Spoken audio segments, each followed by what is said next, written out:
درود شريف وي اللهم صل على كما صليت على مجيد.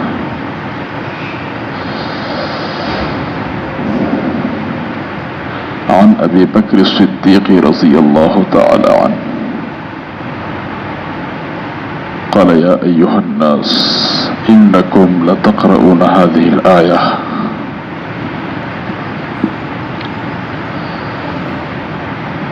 امام نووي رحمه الله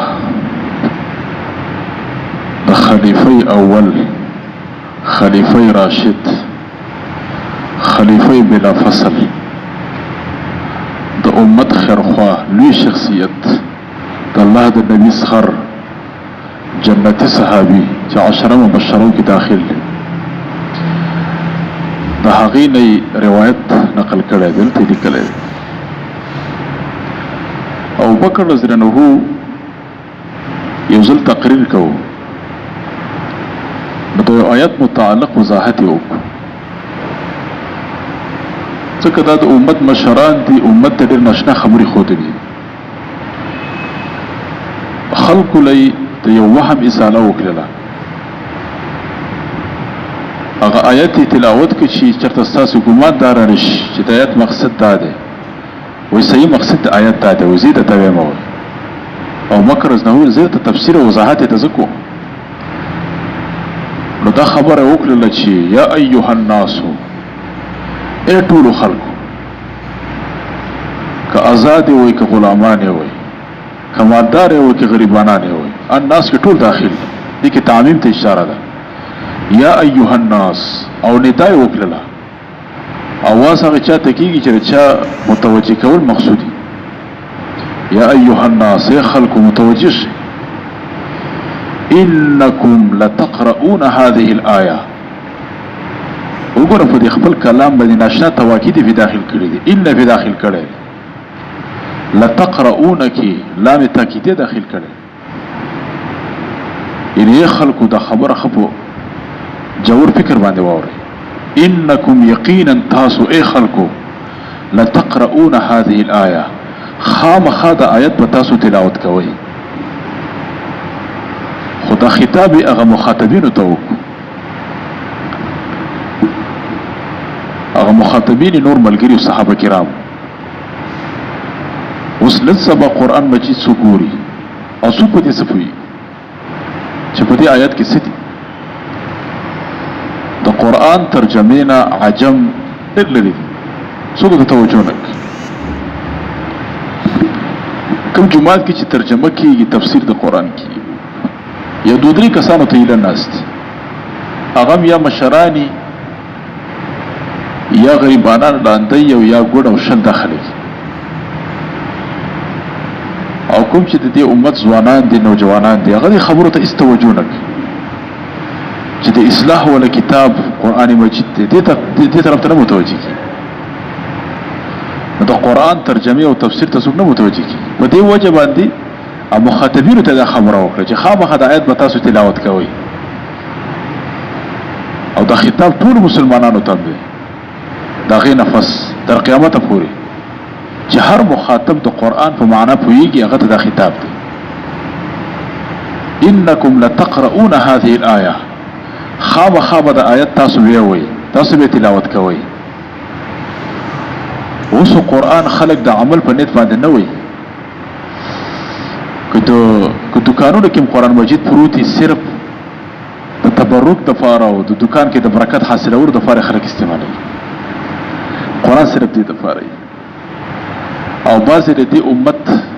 دروغجن عاملان چې څومره دي ځان سه په ټکس باندې قرآن ایښي صرف د تعویذونو د فاره ایښي او خلکو ته دا ښیي چې د قرآن کې د تعویذونو خبرې الان کې دا خبره پخوا علماو کړې ده لکه غالبا دا قول منسوب دی فضیل بن عیاض ته که سفیان ثوری ته ما مخکې کتلی و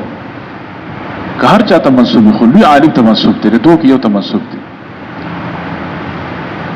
نو هغه فرمایل چې انزل القرآن لیعمل به قرآن دې لپاره نازل شوی چې عمل پرې وشي او بیا وروسته دا خبره ډېر غصې وکړله چې فاتخذ الناس قراءته عملا خلکو تش د قرآن تلاوت عمل ګرځولی یعنی نن سبا تلاوت څوک په دې معنا نه کوي چې دا د الله کتاب دی او زما اوسه محبت دی. که د قرآن تلاوت هم څوک په دې مقصد کوي چې زما زوی په سکول کې کامیاب شي یا زما بدن د بیماری مې ښه شي، دا خلک کوي. ډېر داسې زنانه اکثر کورونو کې تلاوت کوي، تپوس ته وکړي دا ولې کوي؟ یاره دا تکلیف مې دی او یاره چې زوی مې سکول کې امتحان ورکړی چې هغه کامیاب شي. او یو څو اخونان مولیان راولي ختم راله وکړي او ختم ولا هغه وکړي، هغه مثلا اشنا ختم وسه کوي. اوس په 10 منټه کې ولا قرآن ختموي، موږ قرآن ختم او دولت مالګې راوړي چې دا دم کوي قرآن ختم کړي. نو مقصد مې دا دی چې نن سبا موږ تاسو تلاوت په دې معنا نه کوو، په دې نیت نه کوو چې د الله کتاب د ثواب او اجر پکې لري، په نیت عبادت نه کوو. زما مقصد دا دی څوک په دې نیت باندې کوي چې دکان جوړوم چې دکان کې د پیسې ډېر وګټم. ډاکټران دې لپاره کوي چې خلک بیماران کیږي او زما خپل ډېر راځي. که څوک کپنونه خرڅي هغه دې د لپاره خط طالبان بوزي چې ختم وکړي چې را کپنونه ډېر خرچ دا خلک مکه چې مړ شي. بس او کو بل سړی کوي هغه بل څه مقصد لپاره کوي. یعنی قرآن صرف د دنیوي اغراض لپاره استعمالېږي. زما مقصد دا دی حاصل خبرې دا شي چې قرآن به د اخروي اغراض لپاره استعمالوي. په نیت عبادت وایا قرآن مجید تلاوت کوه، په یو حرف الله تعالی لس نیکۍ درکوي. او به چې مانځه کې تلاوت کوي نو په یو حرف تعالی سل نیکۍ ملاوي. په نیت عبادت تلاوت کوه دا بوس په الله تعالی اخذ درکوي چې ته غلط کله حاصلې کنه دانی دا بوس پتا تاسو پری ملاوي. یعنی دا نور دنیوي کارونه والله سمېدله، خو په نیت عبادت قرآن وایي. دا ختمونه ولا کتاب دی، خلکو ختمونه کتاب وکړي. هر جمعات کې دا سفاری ټوټه پرتی دا د ختم سفاری دی. یو غټ کو تک مړ دی چې راشي ختم بس وکړي چې الله یو بخي. په خپل ژوند کې به ټول عمر د تعریف سره دښمنی کړي، په خپل ژوند کې به ټول عمر د مدرسو سره دښمنی کړي، پس ته مرګ به ته پرې تلاوتونه وبخلی شي. دا غټ کو تک چې کوم مړ دی دا په دې نه بخلی کي. ټیک د ایصال ثواب د علماء دیوبند رایه دا د اهل سنت والجماعت شته، مړي ته اجر الله رسوي. خو چې په خپل ژوند کې د کوم عمل وکړو دا ډېر فایدهمند دی. پس ته مرګ په اولاد مه نازېږه، د اولاد به تا ته یا فایده درکړي یا بهتر نه کړي. دا خو اخره زمانه ده، په دې کې ستا اولاد ستا په ګټه څنګه راځي. نو قرآن صرف د ختمونو والا کتاب دی. یو لوی سړی مړ دی چې ختم پسې وکړي، نو مقصد مې دا دی چې قرآن د عمل والا کتاب دی. په نیت د عمل یې واورئ، په نیت د عمل یې تلاوت وکړي. نو ابوبکر رضی الله خلکو ته ویل چې انکم لتقرؤون، هغې ته پته وه زما د ملګري قرآن وایي، قرآن ته کینی. نو ځکه صحابو ته ویل چې انکم لتقرؤون هذه الآیه، یقینا خامخا تاسو د آیت ویوئ. کوم آیت ویو؟ دا آیت ویو اعوذ بالله من الشیطان الرجیم یا ایها الذین آمنوا علیکم انفسکم لا یضرکم من ضل اذا اهتدیتم. دا آیت تلاوت ابوبکر رضی الله. د دې آیت خلاصه دا ده، حاصله معنی دا ده. الله تعالی فرمایي اے ایمان والو علیکم انفسکم، د خپل نفس اصلاح په تاسو لازم ده. یعنی خپل ځانونه اصلاح کړئ، یعنی د خپل ځانونو فکر وکړئ. لا یضرکم من ضل اذا اهتدیتم، کله چې تاسو په هدایت باندې یئ نو د ګمراهانو ګمراهي تاسو تکلیف او ضرر نشي رسولی. د ګمراهانو ګمراهي تاسو تکلیف نشي رسولی، خو چې کله تاسو په خپله ټیک یئ په هدایت باندې نو دا آیت تلاوت. د ابوبکر زهو مقصد دا و چې دې آیت د خلک دا معنا چېرته وانه دي چې بس د خپل ځان اصلاح په تا لازم ده او د بل مسلمان پروا مه ساته. یعنی امر د معروف او نهي د منکر مه کوه. وایي دا خبره داسې نه ده. وایي ابوبکر زهو د دې وضاحت وروسته خپله کوي چې د دې وضاحت دا دی، خپله وایي. یعنی ابوبکر زهو د دې خبرې ازاله وکړه چې تاسو ذهن کې دا خبر را نه شي چې الله فرمایي یا ایها الذین آمنوا علیکم انفسکم، ای خلکو خپل ځان فکر وکړئ. لا یضرکم من ضل اذا اهتدیتم، کله چې تاسو په هدایت باندې یئ نو د ګمراهانو ګمراهي تاسو تکلیف او ضرر نشي رسولی. دا معنا چېرته وانخلئ چې هر سړي سره خپل ځان فکر وي، نه د بل مسلمان فکرمند به هم یې. لکه دې باره کې ډېر اقوال دي، مخکې موږ ویلي دي. جریر بن عبدالله رضی الله عنه البجلي هغه ویل ما د الله نبي سره بیعت کړی او په دې باندې چې على اقام الصلاه و ایتاء الزکاه والنصح لكل مسلم، زه به مونځ کوم، زه به زکات ورکوم، زه به د هر مسلمان خیر خوا یم. یعنې د خپل ځان فکر خو کوه، خو د نورو مسلمانانو فکر هم داسې وي. ډېر داسې موږ وینو غټان پټان مالداره خلک خمالدار گاوند کی غریب فقیر مسکین دورګه د لاسمري اس پروا نه ساتي د خپل دینداري د خپل ځان غم ور سره وي خو بل مسلمان ناکار دغه غم سره نه د دعوت کار وکي کوشش وکړي چې بل مسلمان اصلاح وکړي دا فکر ول سره وي موږ تاسو صرف د خپل ځانونو غم دي ودایت نه چې دا معنا وانه چې خپل ځانونو غم کوي د بل چا فکر مساته نه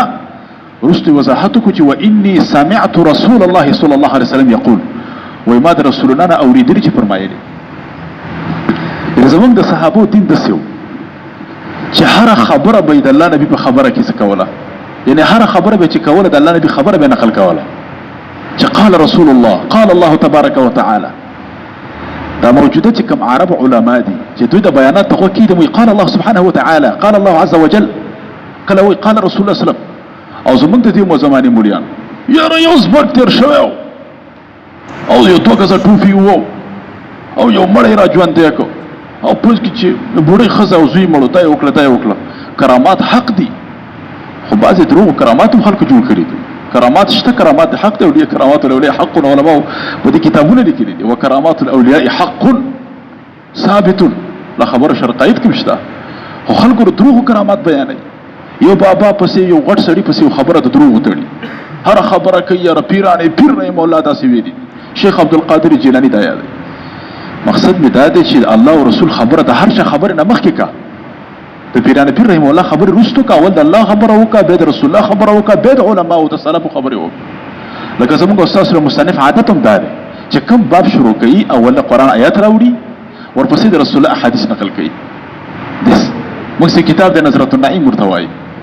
هغه چې هر خبره موضوع شروع کوي قرآن آیاتونه راوړي د رسول الله احادیث راوړي هغه نه پس صحابه کرامو اقوال راوړي هغه نه پس تابعین او تبع تابعین د څخه راځه کی فرق مراتب نکونی زنديق کړه مراتب فرق نه کوي زنديق بدل جوړ شي اول به الله خبره د هر چا نه مخ کې دویم به رسول الله خبره مخ کې به د صحابه خبره به تابعین تبع تابعین به د پیرانو خبره کوي د پیرانو خبره په الله او رسول خبره مخ کې کوي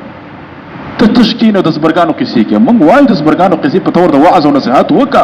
خو هغه خبرې وکړه چې صحیح ثبوت سره خدای ته رسیدلی کنه تاسو سره معلوم دی تاسو ثبوت شته په کوم مستند کتاب کې لیکلي یو کتاب لیکلی دی کتابونه خو ماته سره شیعاګانو شته د قادیانیانو شته د دروغجنو مولیانو کتابونه شته دغه کتابونه بلاوي چې په سوور جلدونه دي خو دروغ پکې د هر کتاب خبره خو قابل اعتبار نه ده قابل نقل لته نقل کې نو دلته فرمایي زما دا خبره ورخه په غور واوري نو ته وایي چې واني سمعت رسول الله د خپل ځان تفسیر ونکو تفسیر القرآن بالحديث ته وایي د الله د نبی خبره باندې تفسیرو دې تفسیر القرآن بالحديث وایي